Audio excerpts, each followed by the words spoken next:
One of the biggest challenges when producing videos is sound design. How to be able to use music and sound without getting copyright strikes or problems with licensing rights. In this video, I have the solution for you. It's called Artlist, and let me tell you all about it. Artlist is a stock audio website which allows you to search for quality music and sound effects. I'm not sponsored by Artlist, nor is this video, but I am part of their affiliate program, which means that if you purchase a subscription through my links in the description down below, I'll get a small commission which I can then use to reinvest into this channel.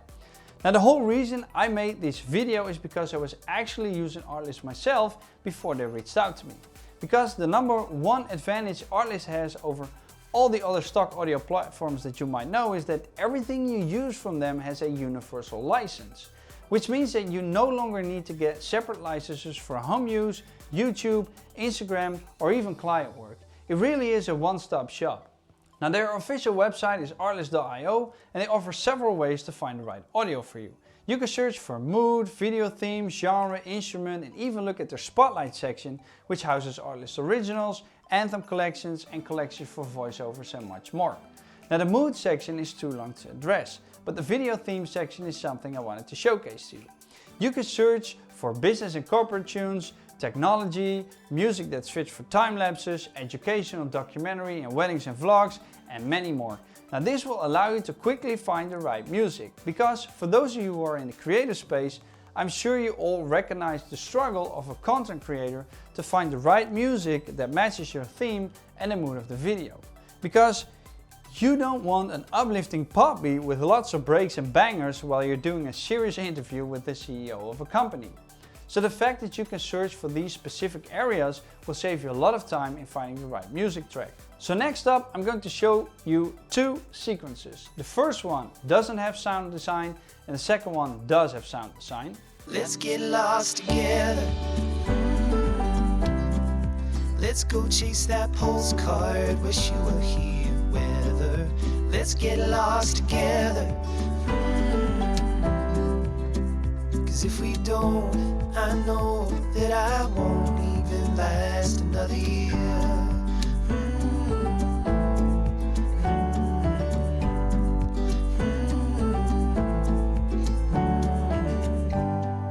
Let's get lost together. Let's go chase that postcard. Wish you were here. Weather. Let's get lost together. Cause if we don't, I know that I won't even last another year.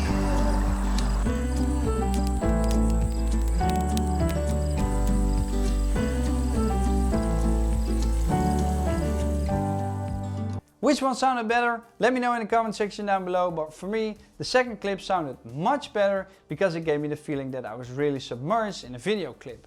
And that all had to do with the sound effects being used. Using the right music or sound effects in your videos will make a huge difference between an amateur production or a professional one. Now, personally, I divide my sound design into two different areas. The first type of sound is ambient sound. This can be city sounds, jungle sounds, or any other sound that resembles an atmosphere. Now, the second type of sound is accent sound. Think of car honks, bicycle bells, or birds chirping. Now, the order in which I process all this is that I first start with the music because I want to be able to cut to the beat. Now, the second step is to add in the ambient noises, and the third step is adding in the accent sounds. Let me take you into Davinci Resolve and show you exactly how that looks. And here we have the timeline that I've used for this video. I've made a different version for a social media post, which has a different aspect ratio. I'll show you guys in a different video. But like I said at the earlier of this video, I always start with the music, then I go to the ambient sound, and then I go to the accent sounds. Now, the first thing that I added in was the music track. The reason for that is because I wanted to cut on the beat, and that's one way, but eventually I didn't cut on the beat, I cut on the words of the singer. So as soon as the singer said a new word, I cut to a new video clip, and in this case I wanted to tell a story. So we started with an establishing shot of a waterfall, then we had the female walking, so that would mean that we're going to a different place. We're in an area with some foliage, so I decided she's not alone. Her boyfriend or her friend is left behind or maybe in front of her, taking some photos of the nature. Then I went to a video clip of her sitting down, resting because she was tired or she wanted to enjoy the view. Then later on we have a little campfire, and after the campfire she had to wash her hand or she wanted to run her hand through the water. And to me, this told a story and it made sense because we are moving forward in time. And the reason I used the hand through the water clip was because we are here sitting next to water. So we've got the audio track on the first one. Then on the second track, I used the sounds that had to do with the environment. So in this case, I used a waterfall track.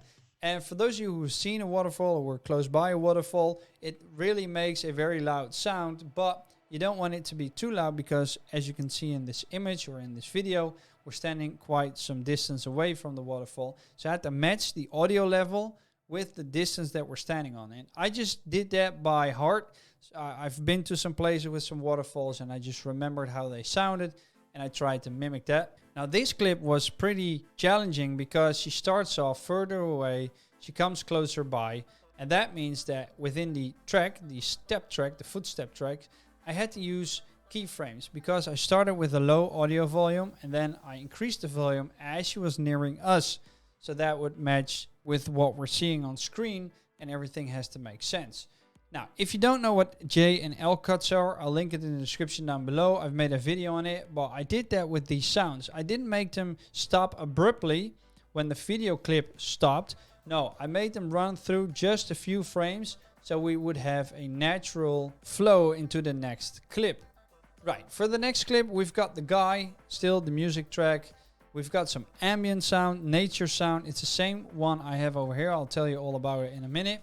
And then, because he's holding a camera and he's taking an image, I've added a camera shutter button sound so that it would match with what we're seeing and you guys would have the idea that an image was being taken. So moving on to the next one, this was fairly easy. She's sitting next to the water and I always start by examining a clip and just looking at what I see and I try to find the right sound. So in this case, we have a woman sitting down. So there's not a lot of sound coming from that. We have the water running, so I added that in a second audio track. Let's say it was a very windy day and the foliage was moving around due to the wind. I could add in wind sounds or I could add in some rustling sounds of trees. But in this case I didn't. All I did was add in the water flowing sound. And then for the next clip, which is the fire clip, I added in some fire cracking sounds. So not fire crackling sounds, but fire cracking sounds. As you would have with wood that's a little bit moist, it always makes like a sparkling sound. And then for the next and final clip, you can interpret it in two ways. Either she's sitting here and she wants to feel the water, so she's running her hands through the water, or she was working on the campfire and now she had to rinse off her hand. And for that, this is pretty funny because I tried to find a sound that would match with this and I couldn't find it. So I eventually ended up by using a hand wash water running stream sound track. That's a mouthful. It's basically a water tap sound. And I just found the right thing or the right sequence within that audio track and I just added it there.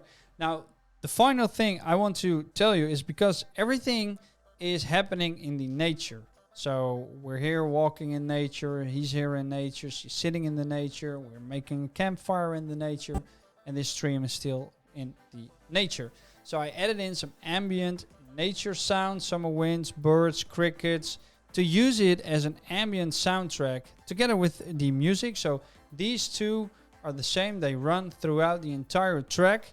And then I've got the other sounds. So this is how the video that you saw during my short or on my Instagram to promote this video was being made. As you saw, sound design is fairly easy to create, but it makes all the difference. Artlist can not only help you with the music, but with the sound effects as well. They have a dedicated area on the website for sound effects only. When you fill in a sentence though, all words will be searched for individually. So my suggestion to you is that when you're trying to find a particular sound, to focus on the main object. Whether it's water, sports, nature, outdoors or whatever, just make sure to search for those keywords first. Because like all searches, the more specific you make your search, the less likely you'll find a diamond. Because sometimes it's easier to leave a lot of areas open and to just search for the main thing at hand. So to end this video, always analyze your clip, Try to find out which objects or movements you see in a clip and try to find matching audio tracks or effects, and then after that make sure the volume matches with the frame and then make everything come together. That's it for this week. My name is Rico Richardson. Thank you all for watching and I'll see you next time. Doei!